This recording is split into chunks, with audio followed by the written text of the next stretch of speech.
दोस्तों, stock market investment में हर एक इन्वेस्टर को चाहिए होता है एक मल्टी बैगर स्टॉक अपनी पोर्टफोलियो में। लेकिन टीसीएस जैसे स्टॉक्स जिनमें की रीसेंट ऑल टाइम हाई से 50% की गिरावट जब हो जाती है तो इन्वेस्टर्स ऐसे स्टॉक्स में इन्वेस्टमेंट करने से डरते हैं। क्या क्रैश मल्टी बैगर अपॉर्चुनिटी होती है? जानेंगे डिटेल में एग्जांपल्स के साथ इस छोटी सी वीडियो में। तो वीडियो को यहाँ पे पूरा देखिए और स्टॉक मार्केट इन्वेस्टमेंट के बारे में कुछ नया सीखिए। नमस्कार दोस्तों, मैं उमेश त्रिपाठी आपका स्वागत करता हूं स्टॉक फॉर रिटेल पर स्टॉक मार्केट से जुड़ी एक नई जानकारी के साथ। ध्यान रखिए, जो भी स्टॉक्स हम यहां पे डिस्कस कर रहे हैं वो किसी भी तरह के बाय या सेल कॉल्स नहीं हैं। तो आगे बढ़ने से पहले दो इंटरेस्टिंग सवाल मैं आपसे पूछता हूं कि क्या मल्टी बैगर नए ऑल टाइम हाई पे बनते हैं या मल्टी बैगर जो स्टॉक्स मार्केट की गिरावट में बुरी तरह गिर चुके होते हैं उनमें आगे चलकर बनते हैं। तो यहाँ पे हम समझते हैं फंडामेंटल्स में कौन से इंपॉर्टेंट पैरामीटर्स हम देखते हैं। फंडामेंटल्स अपनी जगह, फंडामेंटल्स स्ट्रांग होने का ये मतलब नहीं होता है कि सर्टेन स्टॉक आगे चलकर मल्टी बैगर ही बनेगा। फंडामेंटल से हमें बेसिकली ये समझ में आता है कि कंपनी अपने बिजनेस को जस्टिफाई कर पा रही है या नहीं। उसके बाद भी बहुत सारे इंपॉर्टेंट चीज़ें होती हैं जो कि हमें जज करनी होती है, मॉनिटर करनी होती है। तो यहाँ पे हम टीसीएस का एग्जांपल लेते हैं। टीसीएस का रिटर्न ऑन इक्विटी आप देखिए तो 52% के आसपास है। यहाँ पे रिटर्न ऑन इक्विटी 63% के आसपास है। डिविडेंड यील्ड करीब करीब 3% के आसपास है।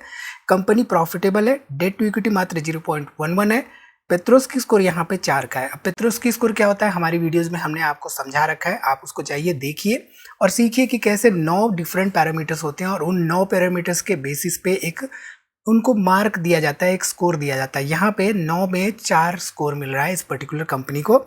एंड साथ ही साथ सेल्स ग्रोथ पिछले 7 सालों की यहाँ पे 9% के आसपास रही है। प्राइस टू अर्निंग रेशियो यहाँ पे 15 का है एंड पीजी रेशियो यहाँ पे 1.99 के आसपास है। अब आप देख रहे होंगे तो यहाँ पे कुछ इंपॉर्टेंट पैरामीटर्स हमने देखे। हमने देखा रिटर्न ऑन इक्विटी, हमने देखा रिटर्न ऑन कैपिटल एम्प्लॉयड, हमने देखा कंपनी की प्रॉफिटेबिलिटी के हिसाब से डिविडेंड पेइंग कैपेसिटी, हमने देखा कंपनी का ओवरऑल लेनदारी एंड देनदारी यानी कि डेट वगैरह कितने हैं उनके पास। तो ये इंपॉर्टेंट पैरामीटर्स हम देखते हैं कंपनी की स्ट्रेंथ फाइंड आउट करने के लिए। उसके बाद हम देखते हैं कंपनी के वैल्यूएशंस को। तो वैल्यूएशन जज करने के लिए बहुत सारे पैरामीटर्स होते हैं जिनमें कि हम इंट्रिंसिक वैल्यू देखते हैं, हम ओवरऑल ग्राहम नंबर देखते हैं कंपनी के स्टॉक का। तो यहाँ पे ग्राहम नंबर करीब करीब 952 रुपए के आसपास चल रहा है एंड साथ ही साथ मार्केट कैप 7,81,000 करोड़ रुपए के आसपास देखने को मिल रहा है।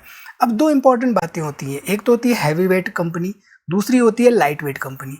तो जनरली क्या होता है कि जो लाइट वेट कंपनियां होती हैं वो फ्यूचर में आगे चलकर जब ग्रोथ करती हैं, राइट, तो ग्रोथ के साथ ही साथ वो mid weight and heavy weight की कैटेगरी में जाती हैं।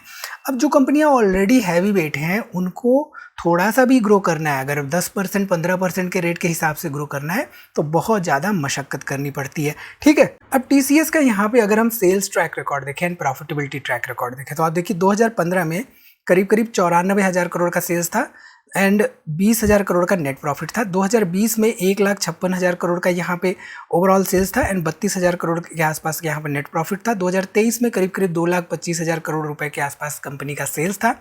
42,000 करोड़ रुपए के आसपास यहाँ पे ओवरऑल नेट प्रॉफिट देखने को मिल रहा था एंड लेटेस्ट डाटा के हिसाब से देखें तो करीब 2,67,000 करोड़ रुपए के आसपास यहाँ पे कंपनी का सेल्स है एंड करीब करीब 50,000 करोड़ रुपए के आसपास कंपनी का ओवरऑल नेट प्रॉफिट देखने को मिल रहा है। तो जनरली जब भी हम कंपनियों की एनालिसिस करते हैं फंडामेंटल्स देखने के साथ ही साथ हम दो बातों पर ध्यान देते हैं, कंपनी का सेल्स एंड कंपनी का प्रॉफिट।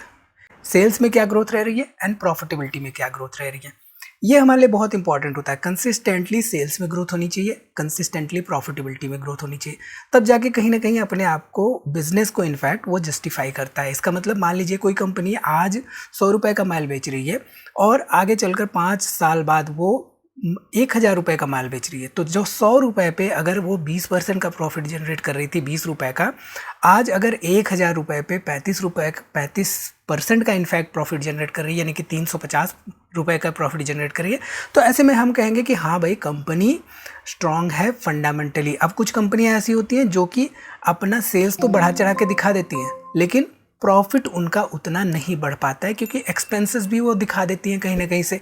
तो आगे जब हम एग्जांपल लेंगे तो अब आपको क्लियरली समझ में आएगा।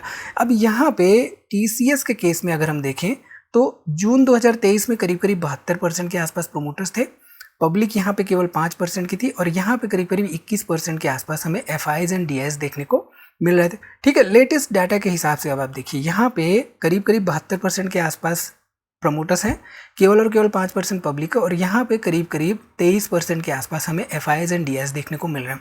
अब बातें चल रही हैं आर्टिफिशियल इंटेलिजेंस की, big data, cloud computing, data analytics, इन सब की बातें चल रही हैं। माइक्रो प्रोसेसर वगैरह जो कंपनियां हैं US स्टॉक मार्केट में खासतौर पे, वहाँ पे हमें काफ़ी ज़्यादा मूवमेंट देखने को मिली है पिछले कुछ हफ्तों में ही।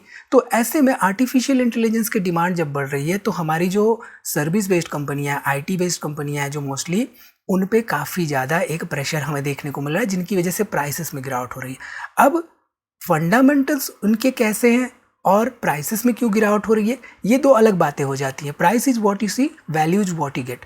तो हमें प्राइस जब मूव हो रहा है तो उसके साथ ही साथ वैल्यूएशंस क्या चेंज हो रहे हैं, ये स्टडी करना बहुत इंपॉर्टेंट होता है। ठीक है, अब आपको मैं बताता हूँ राजेश एक्सपोर्ट्स के बारे में। तो राजेश एक्सपोर्ट्स की वीडियो हमने कल या परसों शायद की थी, आप उसको देख सकते हैं।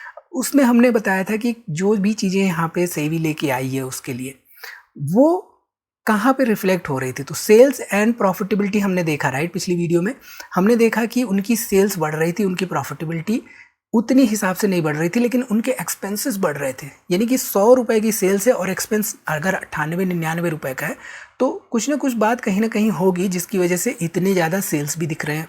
तो यहाँ पे आप देखिए, अब ऐसा नहीं कि ये कंपनी जो है 50% की गिरावट नहीं दिखाई थी। 2007 में 151 रुपये से सीधे 25 रुपये पर पहुँच गई थी। 2012 में 134 रुपये से सीधे 75 रुपये पे पहुंच गई थी। अगेन 2016 में 710 रुपये से 455 पे पहुंच गई थी। 2018 में करीब करीब 820 रुपये से ये 464, यानी कि 50% की गिरावट यहाँ पे दिखा रहा है। कई बार हम अपनी वीडियोस में आपको क्या बताते हैं कि कंपनी फंडामेंटली स्ट्रांग हो और 40-50% की गिरावट अगर वो दिखाता रहे तो ये एक हेल्दी मूवमेंट कहलाता है स्टॉक मार्केट में। इवन आप निफ्टी 50 के चार्ट को देखेंगे तो चाहे 2008 की गिरावट हो, उसमें 45, 50, 55% के आसपास गिरावट हुई थी। 1992 में गिरावट हुई थी 40-50% के आसपास। 2015 में 18 से 20% की गिरावट हुई थी। 2020 में 36 से 38% की गिरावट हुई थी। 2022 में ये 17-18% की गिरावट हो गई थी। तो यहाँ पे हेल्दी मूवमेंट के लिए गिरावट होना एक इम्पॉर्टेंट फैक्टर माना जाता है। और जब जब गिरावट होती तो हिस्टोरिकली हमने देखा है कि मार्केट ने नया ऑल टाइम हाई बनाया। वही एक्सपेक्टेशन हमारी स्टॉक से भी रहती है। लेकिन राजेश एक्सपोर्ट्स के केस में क्या है, फंडामेंटल्स अगर हम देखें तो ROE मात्र 0.68% है, PG रेशियो यहाँ पे नेगेटिव है, ROCE मात्र 2% है, डिविडेंड नहीं दे रहे हैं, दो कंपनी प्रॉफिटेबल दिखा रहे हैं। तो इससे हमें कहीं ना कहीं पता चलता है कि भाई कंपनी अगर प्रॉफिट कर रही है, पहले डिविडेंड देती थी तो एकदम से क्या बातें चेंज हो गई कि वो डिविडेंड नहीं दे रही है। यहाँ पे डेट टू इक्विटी मात्र 0.06 का है। पेट्रोस की स्कोर अब देखिए 9 में से 6 स्कोर मिल रहे हैं इसको। अब सारी चीज़ें तो ऑन पेपर सही दिख रही होंगी, राइट। ग्रोथ सेल्स की यहाँ पे करीब करीब 24% के आसपास रही। तो सेल्स ग्रो कर रहा है, सब कुछ ग्रो कर रहा है ऑन पेपर, लेकिन धरातल पे चीज़ें क्या हो रही हैं वो भी हमें देखना होता है। तो इसलिए मैं आपको बोला था कि जब राजेश एक्सपोर्ट्स का हम एग्जांपल लेंगे तब आपको समझ में आएगा कि फंडामेंटल्स कभी कभी देखने में लग सकता है कि हाँ भाई सेल्स ग्रो हो रहा है, सब कुछ हो रहा है, लेकिन ROE वगैरह यहाँ पे देखिए तो उतना स्ट्रांग नहीं दिख रहा है। तो सारी चीज़ें हमें रखना होता है टेबल पे एनालिसिस करते समय, और रखने के बाद हमें जज करना होता है कि कंपनी में वेदर इन्वेस्टमेंट करना चाहिए या नहीं। प्राइस टू अर्निंग रेशियो यहाँ पे 24 के आसपास देखने को मिल रहा है। ग्राहम नंबर यहाँ पे करीब करीब 224 रुपये के आसपास है। बुक्स में 224 रुपये इंट्रिंसिक वैल्यू यहाँ पे देखने को मिल रही है। ठीक है, चलिए अब यहाँ पे एक इम्पॉर्टेंट डिस्कशन करते हैं, और वो डिस्कशन क्या है कि हमने देख लिया यहाँ पे कि भाई दो पैरामीटर्स हमें दिख रहे हैं, दो इम्पॉर्टेंट डिसाइडिंग फैक्टर्स कह सकते हैं इनफैक्ट, कि फंडामेंटली साउंड कंपनी हो और उनमें एक हेल्दी गिरावट देखने को मिल रही। तो क्रैशेस में हमने देखा है कि हिस्टोरिकली मार्केट ने मल्टीबैगर दिए हैं, ये तो हमने देख लिया। अब कैसे फिगर आउट करते हैं हम, कैसे स्टडी करते हैं फर्दर, तो इसके लिए सिंपल सा सेल्स ग्रोथ यहाँ पे करेंगे 7 सालों का 15% या उससे ज़्यादा, एंड प्रॉफिट ग्रोथ यहाँ पे 7 सालों का है, 7 सालों का लेते हैं 12% या उससे ज़्यादा, एंड डेट टू इक्विटी हम यहाँ पे क्या लेंगे, less than 1। Debt to equity less than 1 का मतलब क्या होता है कि कंपनी के पास डेट कम हो। अब कंपनी के पास डेट कम रहेगा तो कंपनी ओवरऑल ग्रोथ पे फोकस करेगी।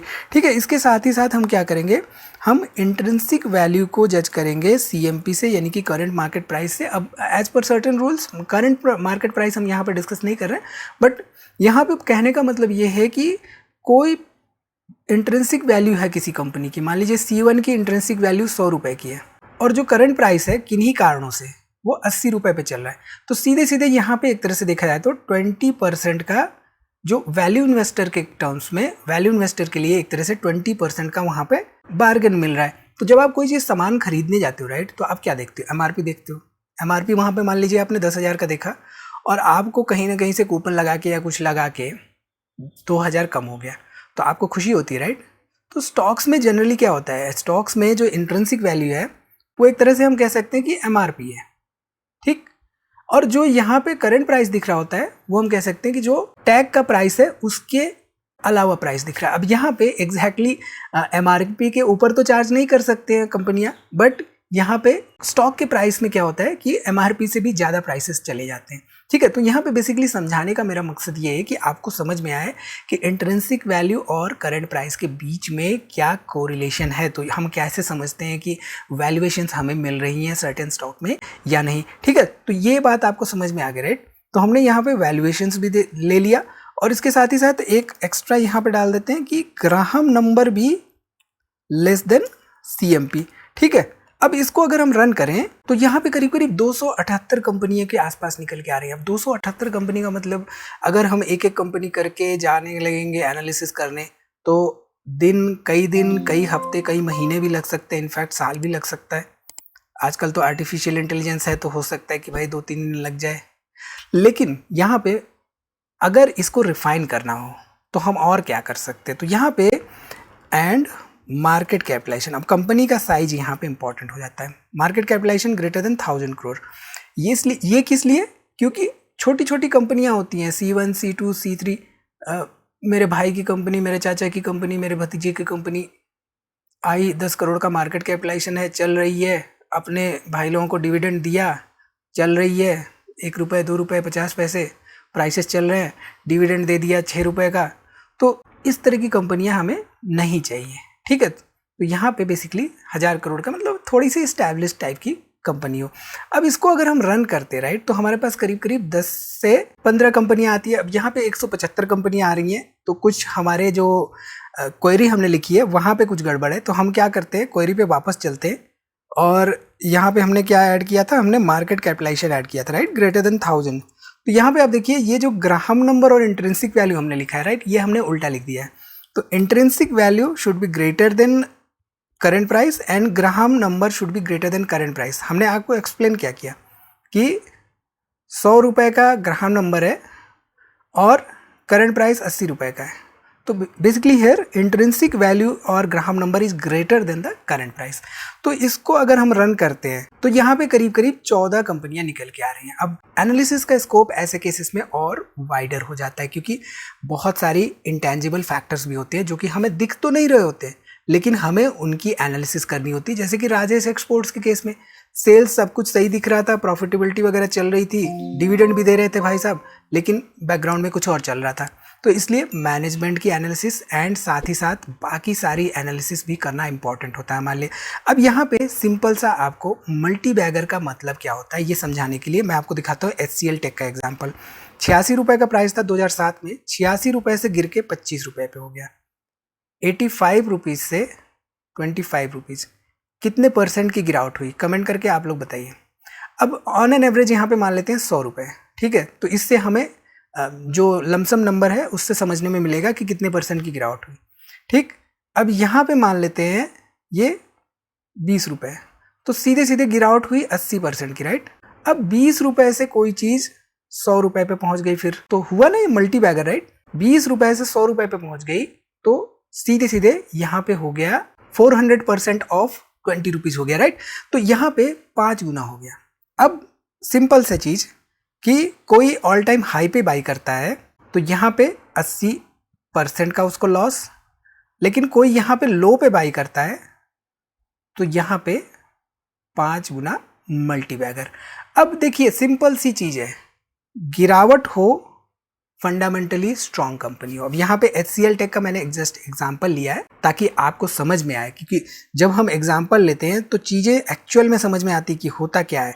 अब यहाँ पे सिंपल सी चीज़ है, कोई चीज़ 100 रुपये की है, 100 रुपये से 50 पे गई तो 100 रुपये पे बाई करने वाले को 50% का लॉस, लेकिन नया कोई इन्वेस्टर है 50 रुपये पे बाई कर लिया, फिर से 100 रुपये पे चली गई, तो सीधे सीधे यहाँ पे 100% का उसको प्रॉफिट।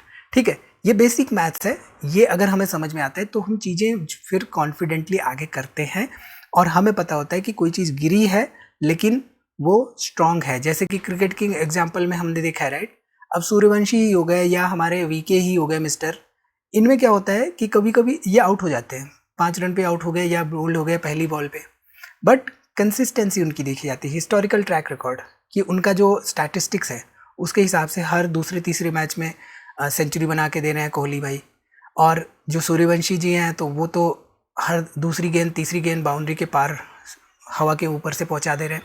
तो ये डाटा जो है हमें कॉन्फिडेंस देता है, एंड साथ ही साथ ये कॉन्फिडेंस हमें देता है राइड करने के लिए लॉन्ग टर्म में। ठीक है, तो ये सब चीज़ें जो है एज अ रिटेल इन्वेस्टर हमें समझनी चाहिए। तो मार्केट में 2 तरह की गिरावट होती है, एक तो बिजनेस ही गिरता है, दूसरा प्राइस गिरता है। तो अगर बिजनेस नहीं गिर रहा है, बिजनेस स्ट्रांग है, प्राइस गिर रहा है, अगर हम एनालिसिस कर रहे हैं तो वहाँ पे अपॉर्चुनिटी हो सकती है। लेकिन अगर बिजनेस ही टूट रहा है, जैसे कि कोडैक के केस में हुआ था, उनका बिजनेस ही धराशायी हो रहा था, उनको पता चल रहा था कि भाई डिजिटल कैमरा आ रहे हैं एंड मोबाइल भी आ सकते हैं, लेकिन उनका बिजनेस एक तरह से टूटता चला गया। तो गिरावट एक वार्निंग भी हमारे लिए हो सकता है, इसलिए सारी बातों का ध्यान रखते हुए इन्वेस्टमेंट डिसीजन मेकिंग करनी चाहिए। तो आई थिंक यहाँ से आपको काफ़ी कुछ सीखने को मिला होगा। सीखने को मिला है तो लाइक जरूर से जरूर करिए वीडियो को।